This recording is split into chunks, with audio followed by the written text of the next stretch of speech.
Bonjour Mathieu Granier. Bonjour Monsieur Bitoun. Merci de nous accueillir donc sur le stand d'Ishida.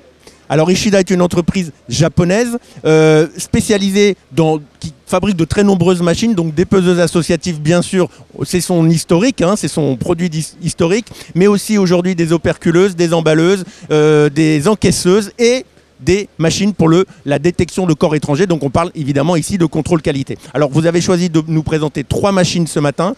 La première, c'est justement un détecteur pour le contrôle qualité. De quoi s'agit-il? Quel est son atout technologique? Alors déjà, merci d'être venu sur notre stand et de nous rendre visite.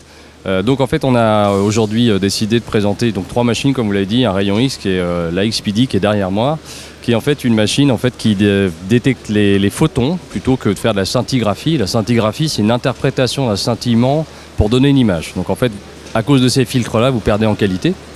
Alors qu'en détection directe de photons, vous avez tout de suite l'information et donc vous allez voir des contaminants plus petits. Ce que nos clients veulent trouver en fait, parce que beaucoup de gens utilisent les détecteurs de métaux. Les détecteurs de métaux fonctionnent avec des métaux qui ont des réponses magnétiques, donc uniquement ceux-là, et pas amagnétiques, donc ceux qui sont amagnétiques qui ne répondent pas. Et donc le rayon X, lui, voit tout type de contaminant qui a une densité supérieure à 1, c'est-à-dire qui est plus lourd que l'eau. Je schématise un peu. Et donc on voulait présenter cette machine-là dans son design, qui est là un design poultry, qui est fait pour tout ce qui est filet de poulet en fait, nu, pour pouvoir détecter les cartilages et les os. C'est pour ça qu'elle a été détectée et pour améliorer en fait l'absence de contaminants dans le produit fini. Et donc là, vous l'avez dit, on peut détecter tous les produits qui ont une densité supérieure à 1, enfin tous les contaminants qui ont, les corps étrangers qui ont une densité supérieure à 1. Donc vous l'avez dit bien, bon, on a parlé de métal, là vous l'avez parlé d'os et de cartilage, mais aussi peut-être du bois, du plastique, différents corps étrangers. Alors, le bois, non, parce que c'est quelque chose qui flotte. Voilà. C'était un peu justement le piège. Ça donne l'impression que c'est lourd, mais si effectivement il coule, on va le détecter. Mais on va détecter vraiment que des choses qui vont couler, en fait. C'est aussi simple que ça. Donc, c'est ce qui va aider, en fait, à avoir un résultat sur tous les contaminants plastiques que vous avez par exemple, beaucoup de bandes qui sont utilisées dans le convoyage sont à base de plastique et donc vont être détectées grâce à ça.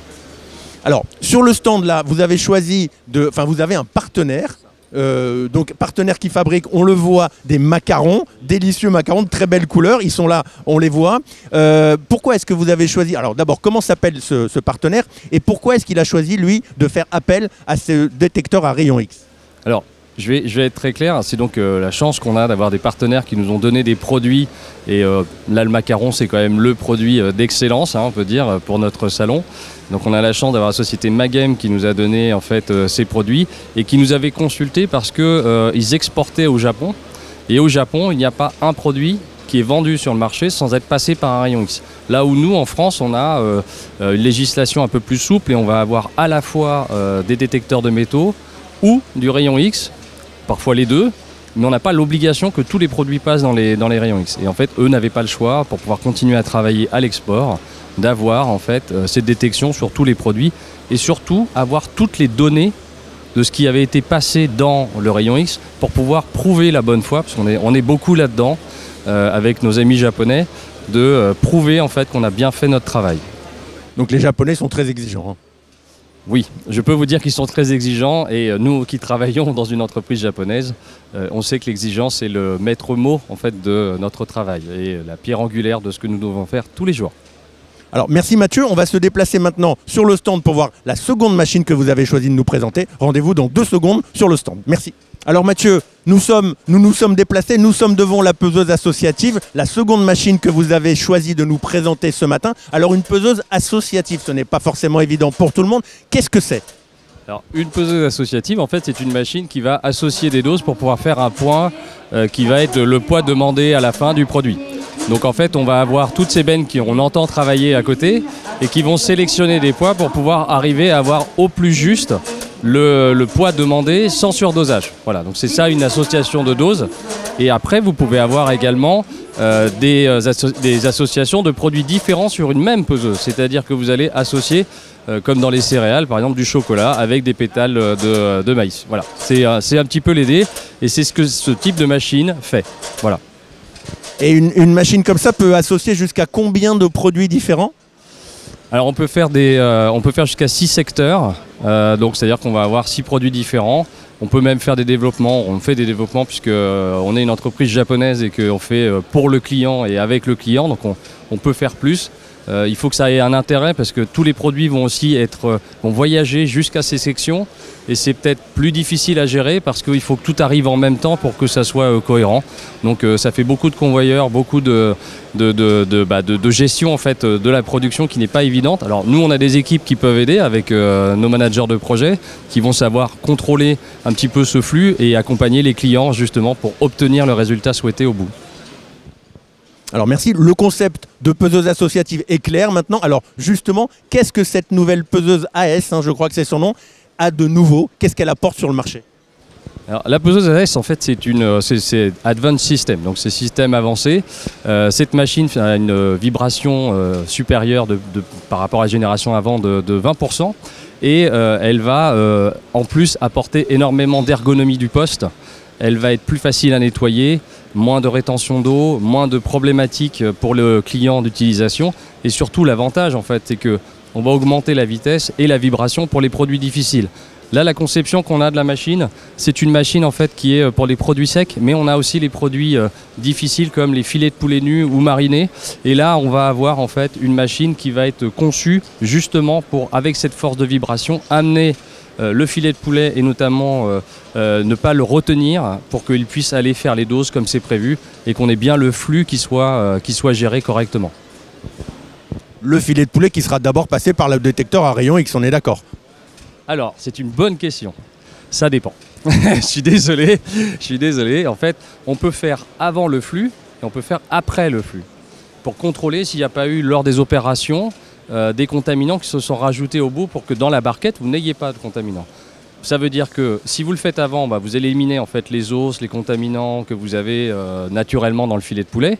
Mais si vous le faites après, vous allez avoir la possibilité de retraiter vos barquettes, mais vos barquettes elles sont fermées, donc ça demande un peu plus d'opération. C'est des choix stratégiques d'entreprise qu'on n'a pas à discuter, mais on peut faire amont et aval. Voilà. Super, Mathieu, merci. Alors on se déplace maintenant vers la troisième machine, l'operculeuse. Donc rendez-vous dans quelques secondes à côté de l'operculeuse. Alors Mathieu, merci. Nous voilà donc devant la dernière machine que vous souhaitiez nous présenter. C'est une operculeuse, on la voit en fonctionnement et on voit les barquettes. Donc même question que précédemment, j'ai envie de dire, qu'est-ce que cette operculeuse a de nouveau? Qu'est-ce qu'elle change sur le marché? Alors, cette operculeuse, en fait, elle a été complètement repensée. C'est-à-dire qu'à un moment, on a repris la planche à dessin et on a dit qu'est-ce qui est différenciant pour le client, qu'est-ce qui est important pour le client. Alors, comme vous voyez, sa taille est particulièrement réduite, ce qui correspond beaucoup en fait, au marché européen avec des industries qui ont commencé très petitement dans des fermes pour finalement s'agrandir et qui vont avoir des problèmes de place. Donc cette machine en fait correspond complètement à ça, au-delà du fait que vu qu'elle est plus petite, les outils sont plus petits, donc l'ergonomie est plus facile, donc l'opérateur peut lui-même travailler sur la machine sans effort, sans avoir besoin d'un chariot pour enlever un outil qui pèserait 80 kg par exemple. Donc là l'avantage c'est que cette machine elle va lui apporter en fait cette sécurité. On a baissé les consommations de 46%. On a complètement repensé les choses de façon à ce qu'en fait, on puisse faire de 15 à 25 cycles sur ces machines. Donc 15, c'est quand on est en atmosphère modifiée et 25, c'est quand on est sans atmosphère modifiée. Et là, on va avoir en fait une machine qui va être très performante et qui va être ergonomique, qui va accompagner le client jusqu'à la fin de sa vie, on va dire, mais surtout qui est évolutive. Donc c'est le gros avantage de cette machine, c'est qu'aujourd'hui, elle ne prend pas de place, elle est ergonomique. Et par rapport à ce qu'on peut voir dans le marché, elle est vraiment différenciante par rapport à son look, par rapport à son aspect, par rapport à sa convivialité. Donc c'est une machine, pour nous, enfin en tout cas c'est ce qu'on espère, la plus performante du marché. Super. Alors, comme précédemment on l'a vu avec le détecteur à rayon X, vous avez noué un partenariat avec un autre industriel du food. Je crois qu'on reste un petit peu dans le sucré. Alors expliquez-nous de quoi il s'agit. Alors là, c'est un partenaire historique de l'entreprise, c'est-à-dire qu'avant qu'Ishida France existe, donc Karamba Renko, qui est notre partenaire sur le salon pour la partie operculage, et je me permets juste de vous montrer. Et du coup, Les clients qui passeront pourront récupérer un opercule avec des bonbons. Donc vraiment quelque chose d'assez intéressant pour eux. Donc c'est un partenaire historique puisque on avait à l'époque une distribution qui était faite par un partenaire qui n'était pas Ishida France et qui a installé une peseuse en 86 chez eux. Donc ça commence à dater maintenant. Et c'est pour ça qu'on les a sollicités, parce que c'est des gens qui nous connaissent depuis longtemps et on voulait les mettre en avant puisque ce partenariat sur le long terme est important pour nous et il est important pour eux apparemment puisqu'ils gardent nos machines longtemps.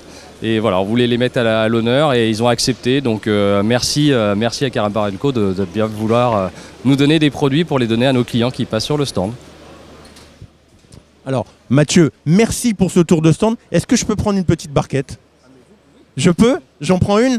Je vous en vole une. Donc merci beaucoup et très bon salon à vous.